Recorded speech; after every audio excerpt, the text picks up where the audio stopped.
texted me. We're live. She said, "Go do it. Do the dang thing." There we go. All looks good. Yep. All right, let's kick it off. All right, guys, welcome back. Hold on, I got to press play and record first. That's fine. You can do that whenever you're ready, sir. You're good to go. Yeah, that's play. That's not record. Look at this guy like a newbie. Okay. All right, you ready? Sweet. Welcome back to Split Decision this week on episode 72. We're going to break down the full card for UFC Saudi Arabia. It's going to be interesting. You've got Israel Adesanya versus Nassourdine Imavov as a main event. Co-main is Shara. Shara Bullet takes his biggest His next big test. his biggest test of his career Against Michael Venom Page. But before we do all of that, let's start at the beginning of the card. Start with the prelims. The first fight, Hamdi Abdelwahab. Yeah, this wasn't supposed to be the first fight either. No, it We've wasn't. already had a couple fights get canceled. Taking on Jamal Pogues. What do you have to say about this one, Christian? So Pogues, Hamdi, we got the Palestinian, the pride of Palestine. Yeah. Hamdi taking on Okai, the Zulu warrior. So both guys very proud of their heritage. Very proud guys coming in. The pride of Palestine. He's 0-1 in the UFC. Got knocked out his UFC debut. So tough way to start. And he's taking on a guy who's 1-1 in the UFC. Lost last time out by submission. So both guys trying to get back on that front foot, trying to get their UFC careers Going, I think you would say. Right. Both guys before the UFC had pretty good records. I mean, Al Saweedi, 15-4 overall. Oh, you're talking about the canceled guy. Al Sawadi's the canceled fight. Oh, it is the canceled fight. We're talking about Abdul Wahab. Well, there we go. Close. Hamdi. Yes. So Hamdi, instead, 5-0 Hamdi. so not the Prince of Palestine, the Egyptian Hammer. Yeah. Excuse me. I'm sorry for that. He's 3-0. His first UFC 3-0 with a no contest. Right. His first UFC fight was a no contest. So definitely, I'd almost rather start with a loss than a no contest. Yeah. So it was originally a win, a split decision win over Dontel Mays, but it was overturned due to a failed drug test. So even worse. Yeah, it's even worse. Which I never get those. That should be a loss. Right. He failed a drug test, but he's taking on Pogues, Jamal Pogues, the American Stormtrooper. He's 2-1 in the UFC. He did win his last time out, actually, over a guy fighting later in the card in Peterson. Pogues 11-4 overall. It's a long trip for Pogues, going all the way to Saudi Arabia, taking on a guy in Egypt, not too far. But I'm leaning with the American. I think Pogues, he has the better UFC experience. One thing about Hamdi, we said his last fight was a no contest. That last fight was all the way in 2022. So he has not fought much at all. Yeah, he was facing a 2-year suspension. And then the first time, I think it was in the Contender Series or something, right before the UFC, he popped a steroid ban, got banned for 2 years. And then this was after the fight with Dontel Mays was inside of the suspension. So he faced a 6-month probation for a tainted substance is what it was. So yeah, big layoff for him. So what that tells me, first of all, is he takes steroids, and if he is clean, that's also bad because he's off of steroids. Yeah, it could be. So I'm leaning Pogues all the way. The American. I disagree with you. Pogues here, like you said, is 2-1 in the UFC. He slow rolled through Josh Parisian and then got through Thomas Peterson with a loss with Mick Parkin in between. His long reach is going to support his boxing style. I think Abdul Wahab, is going to perform like he did in Dontel Mays. Good wrestling, good striking. He got a knockdown in that fight. I think he's going to just kind of roll with that and finish Jamal Pogues. So first one out, we disagree. Yes, sir. Let's go to the next fight in the featherweight division. Bogdan Grad taking on Lucas Alexander. Both of these early fights are pretty close on the odds. So, I feel like nobody knows anything about these guys in terms of UFC public. Yeah. So it's kind of Vegas playing it safe. The Unleashed, that's Grad. He's making his UFC debut. He's 14-2 overall. Interesting thing. One of the few guys that's in the UFC that's fought multiple times in the Contender Series. He lost his first Contender Series fight, won the last one by split decision, still got the UFC contract, so 1-1, but he's won 3 straight at this point. And Grad's on a 3-fight win streak, so that's always something you want to point out. Yes, that's exactly what I just said, Alex. Thank you. Lucas Alexander, his opponent, the Lion, the Brazilian, 8-4 overall. He's 1-2 already in the UFC, so he has the UFC experience over Grad, but not necessarily the experience you want, and he's lost 2 out of his 3 fights in the UFC, including last time out, a first-round knockout loss. Yeah. Differences in style as well. You got Bogdan Grad with 8 KOs with the ability to sub, and you have Lucas Alexander with 3 sub losses in his career. Yeah, so it seems like there should be a pretty we're going to know the game plan for Grad coming in. Alexander's going to want to stand and bang. Grad is going to, strike, get some grappling exchanges, maybe go with a submission, but he's definitely going to want to put the fight on the ground because that's the guy's deficit. I lean Bogdan Grad to win the fight, probably by decision if I had to guess. I'm going to go Grad too. I'm going to go out on a limb, though, and say he's going to get the submission win. I think there's going to be a submission by limb if you're going out on a limb? Isn't everything a limb? Neck, arms? I don't know. Unless he gets him in a twister. I don't know. That's actually a good question. I'll look that up later. But yeah, Grad, I think he gets the win by submission. So we agree on that one. Yep. Let's go to the next fight, the women's flyweight division. Jasmine Jasudavicius taking on Mayra Bueno Silva. This is another fight where Mayra Bueno Silva, she was kind of on a high. She had a lot of finishes. Then she got busted by steroids. And since steroids in her submission win over Holly Holm. That got flipped into a no contest and has since lost 2 straight. It's never a good sign when you're winning. You get busted for steroids, and everything after that steroids bust, you're losing. Yeah, it's suspicious. But it's karma taking hold. It's suspicious and karma. Jasudavicius, on the other hand, is on a 3-fight win streak with 2 sub finishes over Priscilla I can't even say it. Shara. Sure. And Ariane Da Silva.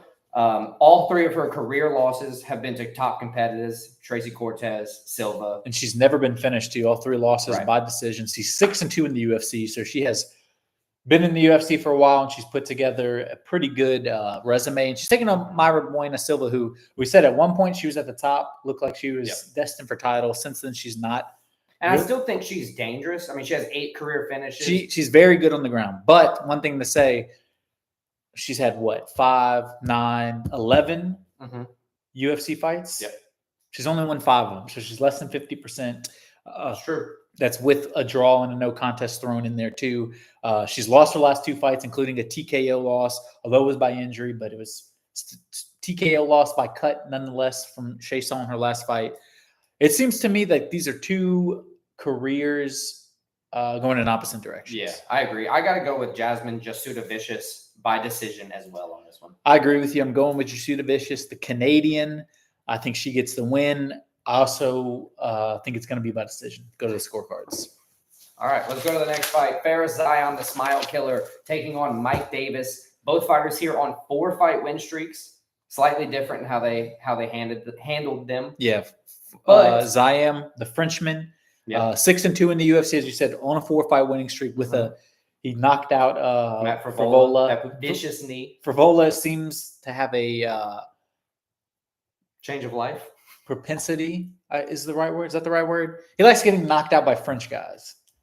It happens. Between him and BSD. Mike Davis, Beast Boy, the American. He's 4-1 in the UFC, as you said, but he's won 4 straight, including his last win by submission. Both these guys are exciting fighters. Yeah, I really like Faris Zion. I didn't like him when he fought my favorite fighters in the lightweight division. At least favorite fighters in the lower half of the tier when he was coming in. He damaged a lot of people. He beat the steamroller, like you said, like we both said. They're both dangerous. You have Faris Zion with long reach in the division, 75 inches, and he's calculated. He's precise. He's got very strong kicks. You've got Davis, who's very aggressive, who uses a very strong approach to disrupt the timing, and he has very good grappling. This is one of those that I could easily see being like a fight of the night type situation. I lean on the slight underdog here, Faris Zion winning.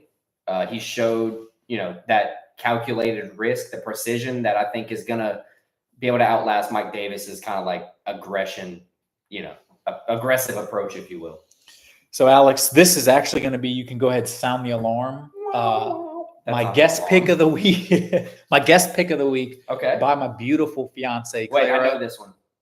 She picked a Frenchman. She picked the Frenchman. Let's she picked go. Faris Zion.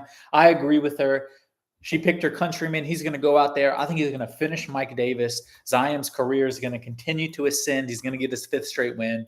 So my guest pick, from my beautiful fiance Clara, who I believe is watching right now. Fair Zion with the finish. All right. Let's hope she gets it right. She's actually pretty good. She picked the Chiefs, and she picked the Chiefs a lot, and they're now going to the Super Bowl to aim for their three-peat. So that'll be exciting in its own right. Let's go to the next fight. Still in the lightweight division, I believe. Yep. Fan favorite T-Rex Terrence McKinney. I love Terrence McKinney. I talk to him on Twitter all the time. Taking on Damir Hadzovic. I think you can probably pick my pick in advance, but let's talk about it either way. This is a surprising position for Terrence McKinney. He's 2-3 in his last 5. He's never seen a decision. Literally has never seen a decision. Yeah, he's knocking people out. 22 career fights. I guess he's gotten subbed a couple times, but and he subbed people 8 times. He knocks people out and subs people at will almost in his wins. And he's been very up and down. He lost his last fight, but one thing about Terrence McKinney, he might get knocked out viciously one fight, then he'll come and viciously knock somebody out the next fight. Yep. So T-Rex, and he's taking on a dangerous guy in the Bosnian Bomber. Yep. Dangerous, but also has been an up and down UFC career. We said Terrence McKinney's 5-4 in the UFC. Damir, is that his first name? Yep. Damir Hadzovic. He's 4-5 in the UFC, so very similar records. He's also a guy, although he's been to the card, he gets a lot of finishes. A lot of fights are finishes. He lost his last one by decision to I don't know who he lost to his last time, but he lost. But one interesting thing about the Bosnian Bomber, his last fight was all the way in June of 2022. Mm-hmm. So it's been a long time. One thing you can say about Terrence McKinney is the guy likes to fight. He fights a lot. The only thing he didn't do is he didn't jump right back into the cage after his knockout loss to Ribovic last time, which is smart. He needed that recovery time. He took it, which I think is... It's still been less than a year while... No, I agree. I think it's just one of the smart things that is going to strengthen his odds of winning this fight. Hadzovic, his last win, I looked it up, his last win was all the way in June of 2021. Yep. So it's been a long time for him. Now, let's pose an interesting question here. Terrence McKinney, he's always, his UFC debut was a 7-second knockout finish over whoever it was. He's got several UFC finishes. A lot of his fights, win or lose, don't leave the first round.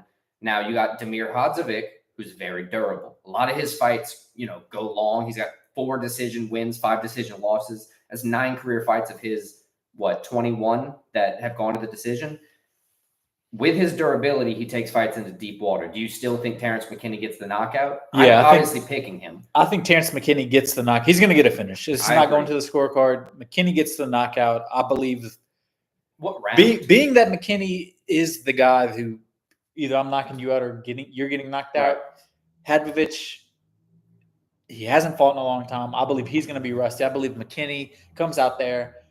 I believe he's going to try to get it first round. I wouldn't be surprised first round, but if I had to put money on it, which I might, you never know, I might say the second round. I always lean second round when I go for KOs just because I feel like the first round a lot of times is for timing, not really weathering a storm unless you're in the heavyweight division, but timing, figuring out everybody's rhythm and everything. Yeah. All right, so we both agree Terrence McKinney, second round KO for that fight. Let's go to the finale of the prelims, Shamil Gaziev versus Thomas Peterson. Now, this is currently the finale of the prelims, but with subject to change. It will probably change with Aliskerov being pulled off, Al-Sawadi being pulled off on earlier in the card. There's probably going to be some variation, but there will be timestamps in the saved video so everybody can find the right. Gaziev, the Bahraini, he's fights out of Bahrain, but if you really look up where he's from, it tells you everything about him. He's from Dagestan. There you go. He's a Dagestani wrestler. He's 13-1 overall, 2-1 in the UFC. He's been KO'd once in the UFC, but he's also KO'd somebody. His last fight was a decision win though. And Peterson comes in 9-2. He's also 1-1 in the UFC with his last win against the guy many of us know just because of his brother, Muhammad Usman. Yeah. He kind of dominated Usman in his last fight. It looked like Usman was not prepared to fight a real heavyweight fighter. Peterson, though, one thing you say about him, he is a former LFA champ. Mm-hmm. While there's a lot of guys that are regional champs that move up, it does say something about him that he was able to get a belt before he moved into the UFC. So, he's not just going to be a pushover. He's a step above the regional circuit at the very least, or at least the top of the regional circuit. Both guys are pretty well-rounded when you look at it. They get a lot of knockouts, but they've shown that they can get submissions as well. Yeah. Neither guy really likes to go to the decision card. I think this is going to be they're tired as hell, man. These are big boys out here trying to go 15 minutes or That four is longer true. in a main event. I think it's going to be a very, very close fight. One guy's obviously going to have even though he's not fighting in his home country, the home advantage, right, home crowd advantage, and that's Gazayev.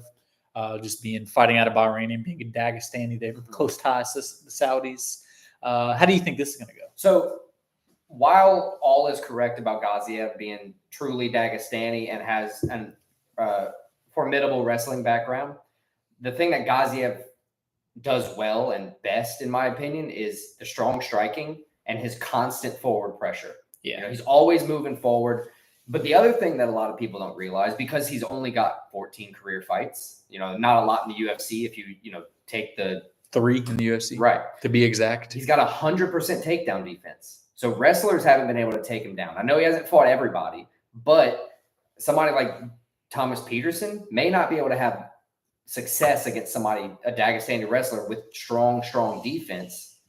I think Peterson has to use the clinch work to take it to the ground, control on the ground to win the fight. And in this case, I don't think he's going to be able to. I have to pick Shamil Gaziev to win, either by KO in the second round or decision.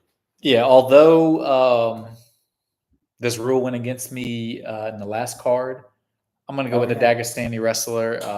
I got Gaziev winning, but I do have to shout out Thomas Peterson, Thomas the Train Peterson. Cool nickname. Yeah, it is. That's the way you know who you are. But you pick a nickname accordingly. Shamil Gaziev, I think he's going to kind of dominate this fight. Sweet. All right, let's go to the next fight. The first fight on the main card. This is where our bread and butter usually is. It's been here for the past 2 years almost now. We picked a lot of fights right in the main card. We look at main cards a lot. Let's start with the featherweight, Muhammad Naimov taking on Khan Olfi. What do you think overall? Tajikistan versus Turkey. Naimov. Is that how you say it? Naimov? Naimov, yeah. Naimov from Tajikistan, the Hillman. 11-3 overall with a 3-1 UFC record, although he did lose his last fight by submission loss. And he's taking on the Turkish Khan Olfi, Genghis. Yep. Hey, if you're a fighter, Genghis is not a bad nickname to have. He is 0-1 in the UFC, though, when he got knocked out his last time. But he's also 11-3, but he has a draw in there, too.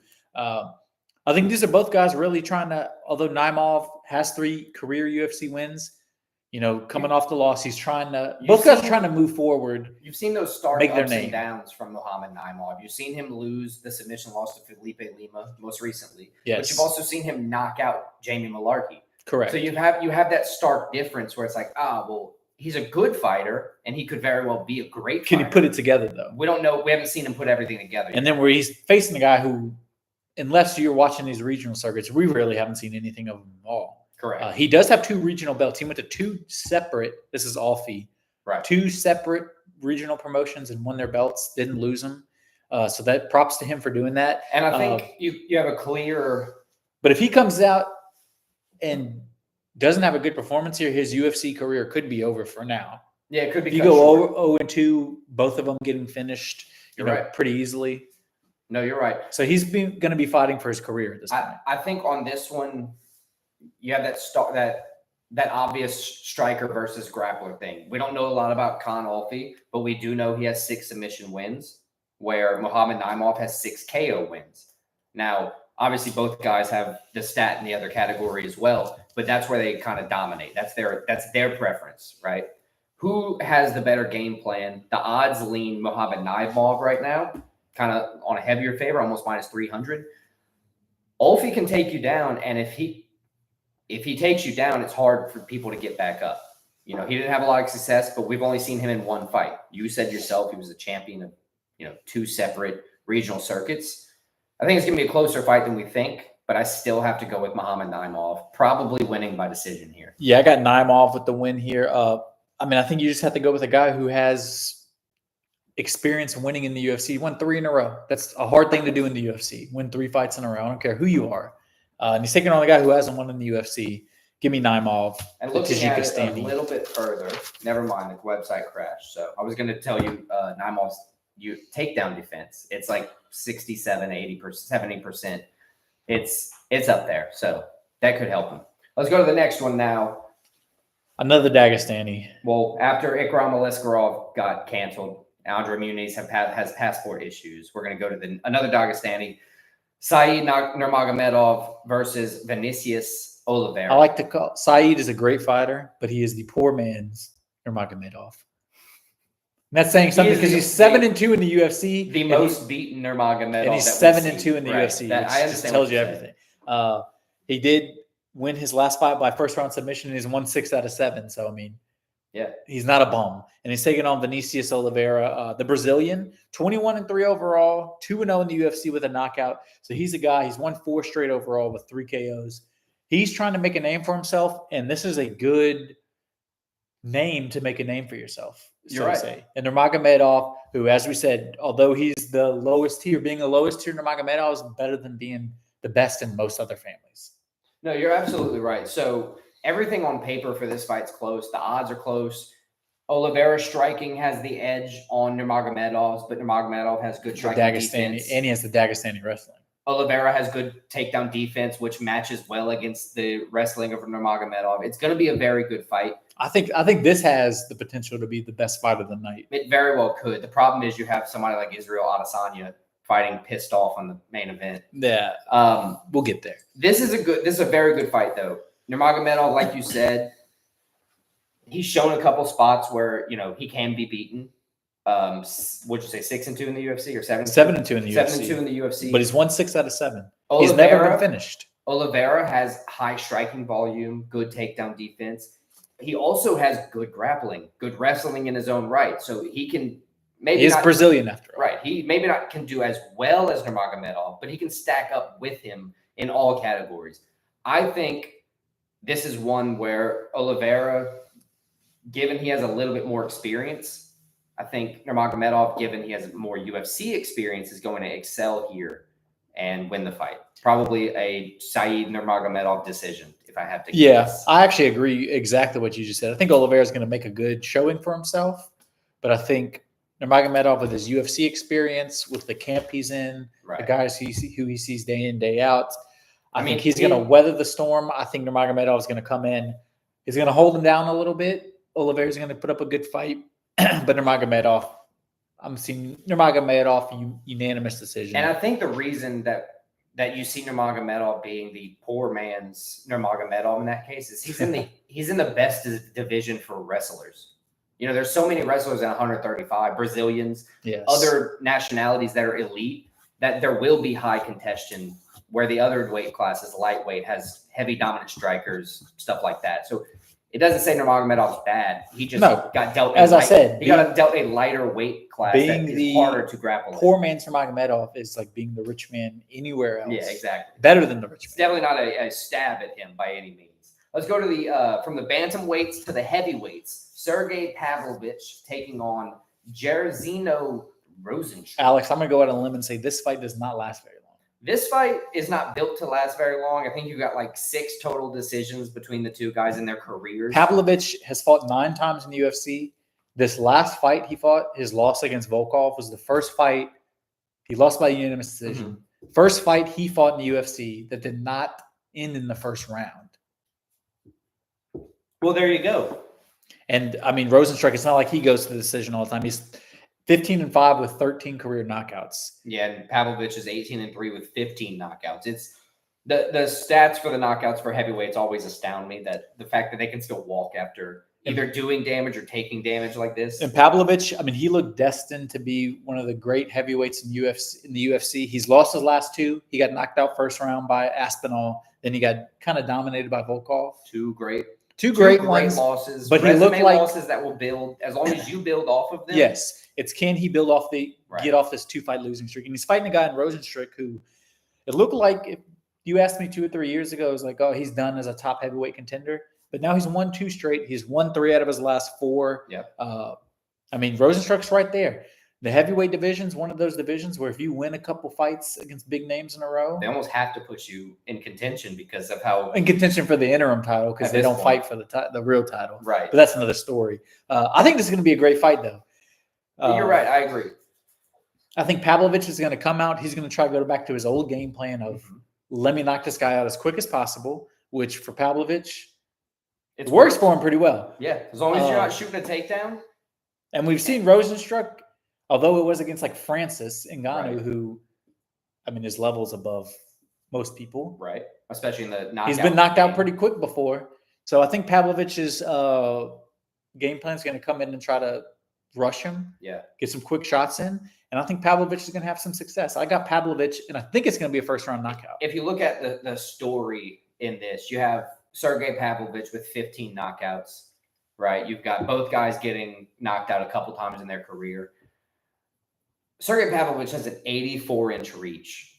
He's a giant man. 6 inches longer than Rosenstruck, which at 78 is a significant reach in its own right. An 84-inch reach, he's going to set up the long, and I mean long jab, and then knock Rosenstruck out with the overhand right, probably. That's what he does. That's what his game plan is typically. Yes. The only counterpoint to that is Rosenstruck's counter-striking is ridiculous. The way he moves his head, backs up, and throws a different, counter-strike.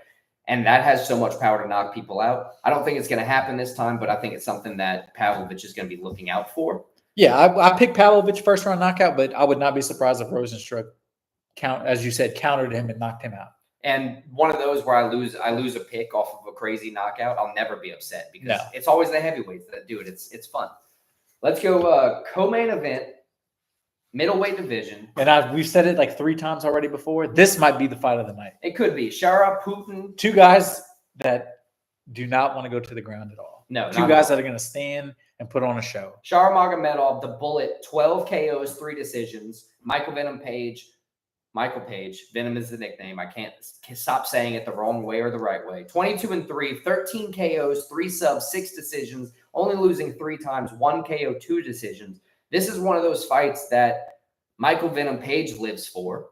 He doesn't get in brawls, which Magomedov is doing that same kind of stylistic striking. And Michael Venom Page, he wants a fight where he's just going to It's a chess match. That's what he wants. He wants a true chess match. Because we saw him, he lost his last fight against Ian Gary. That's MVP. But anybody who watched the fight knew he was dominating the Ian striking Gary was on the feet. Right. He was dominating him. And Ian Gary was a smart, well-rounded fighter. He took him to the ground, won that way. But I don't think Michael Venom Page has to worry about that against Shara Bullet, who also has the same game plan as I want to stay on the feet and I want to bang. I don't want to worry about the ground. So I think it's 2 guys that are come in, put on a show, get the crowd fired up. Shara Bullet, you said he's 15 wins. We didn't even mention he has 0 losses. 15-0, right. 4-0 in the UFC. He's literally a nightmare. Like if you had a nightmare, face, it would be him. This before, the one-eyed, red-beard, flying purple people killer,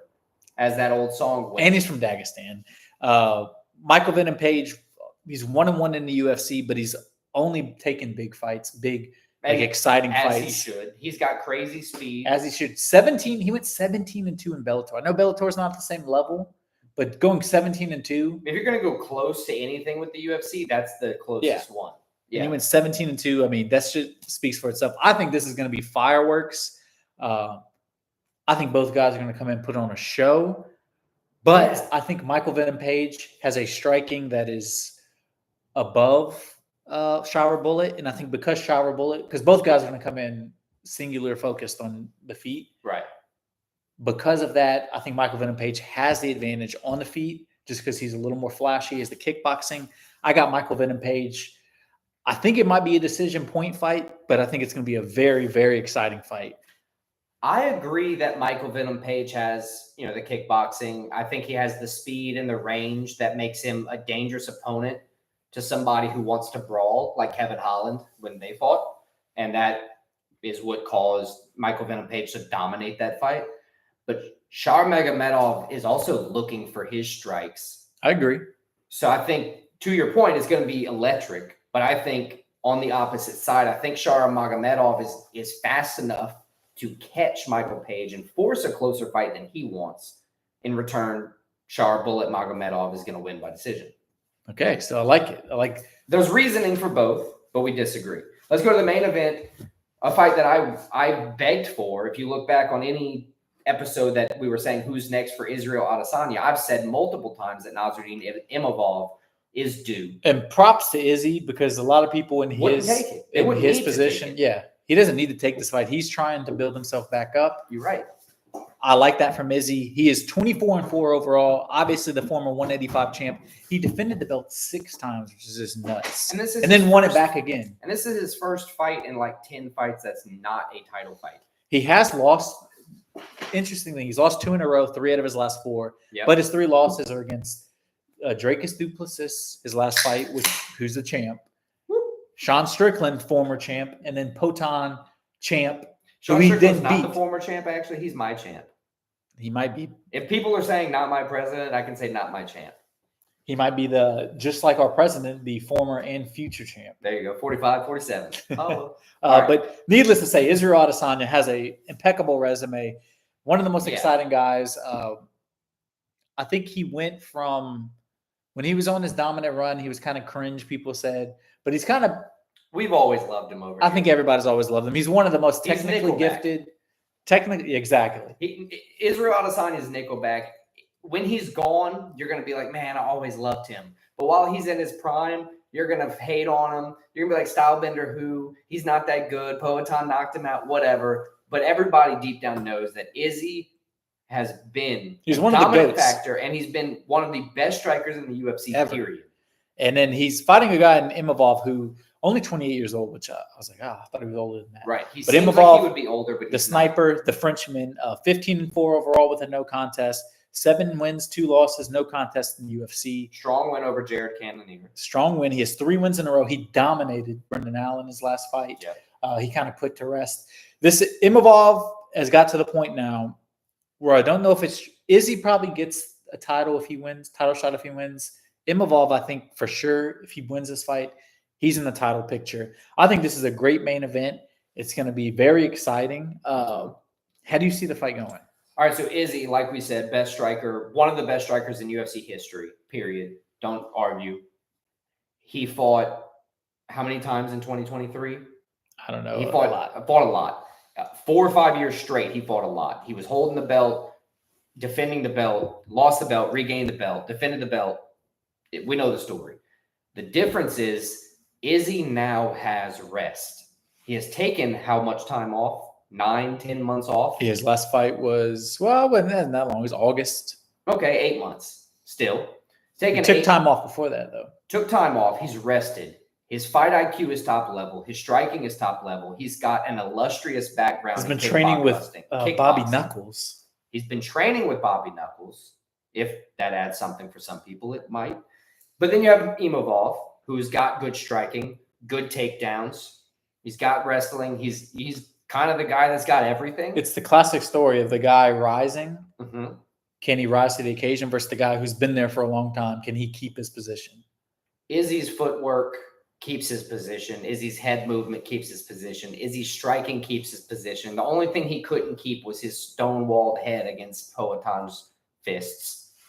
Or his neck from Dracus's choke. Or he kind of got rocked by John Strickland too. Israel Adesanya is going to win this fight, probably by decision. I think he comes out here in pure original Stylebender form, puts on a show, and I think this is going to stop everybody's questions about is Izzy done? Is Izzy past his prime? I think Izzy wins this fight easily. I agree with you. There we I go. think Izzy comes and puts performance. I think he wins the fight easily, but I'm going to go a step further.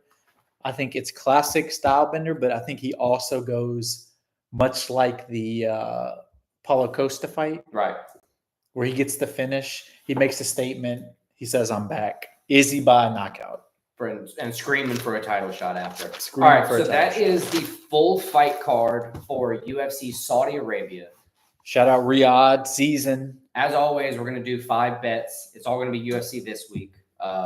Next week, we're going to do the Super Bowl and UFC, whatever they have. I didn't even look yet, but I'm sure it's coming.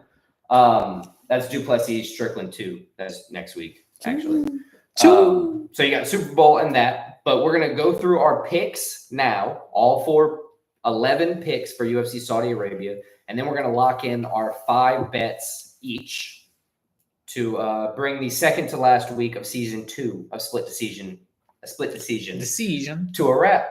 All right, you want to go first for all your No, picks? you go first so I know how to say some of these names again. All right, I'll correct you as we go. All right, starting off on the prelims, I have Hamdi Abdelwahab over Jamal Pokes. I've got Bogdan Grad over Lucas Alexander. Jasmine Jasudavicius over Myra Buena Silva. I'm going to go out and say I got Jasudavicius too, just so I don't have to say it again. Fair enough. Farah Zayam over Mike Davis. Terrence McKinney over Damir Hadzovic. Canceled that fight. Shamil Gaziev over Thomas Peterson. Mohamed Naimov over Khan Olfi. Saeed Nurmagomedov over Vinicius Oliveira. Sergey Pavlovich over Jairzinho Rosenstruck. Shara Magomedov over Michael Venom Page. And Israel Adesanya over Nassourdine Imavov. Okay. I got Pogues. Nice. I got Grad. I got Jasudavicius. Oh, you said it. Good job. Proud of you. I got Zayam. I got McKinney. Gaziev. Naimov. Nurmagomedov. Pavlovich. Page. Okay. Adesanya. All right. So that's all 11 picks. My 11, his 11. Let's go to the 5 bets, and then we'll get out of here and go home to our families. So on and so forth. And such. Okay, I got 5 picks or 5 bets as usual. 2 units on all of them. All UFC because that's all we're doing this week. That makes sense. I'm going to start from the first fights and move up. I got Grad money line at -120. I got Zayam money line at +120. I got Nurmagomedov money line -185. Michael Venom Page money line +160. And then Israel Adesanya -175. I like those bets. Well, some of them. I'm going to do the same. I'll start from the bottom. I have Hamdi Start from the Abdelwahab. bottom. Money line -106. I'm putting 2 units on everything this week. Pretty much how I always do. Every time I stray from that, I lose everything. Farah Zayam money line +114. Saeed Nurmagomedov money line -205. Shara Bullet Magomedov money line -192. And Israel Adesanya money line -188. All right, Alex. I think that's it. I think it is, sir. So next week we'll have episode 73. We might even live stream it again like we're doing right now. Yeah, it's pretty easy. We're going to talk about the UFC. What is that? 312? UFC 312. UFC 312. DDP Dricus Duplessis versus Sean Strickland 2. We might have a new middleweight champion. New and old middleweight champ. We're going to talk Super Bowl, Chiefs versus Eagles. We're going to recap UFC Saudi Arabia. We're going to recap UFC Saudi Arabia. And then we'll give the final stat line because that'll actually after that week we'll give the final stat line. Never mind. But yeah, check us out next week, episode 73. See ya. Peace. Just gotta go to the thing. And then we're still recording. So not peace yet, but like peace to the other recording. Now we got to figure out how to stop it. That button right there. The one that says end stream. Okay, bye now. End stream. Still end it.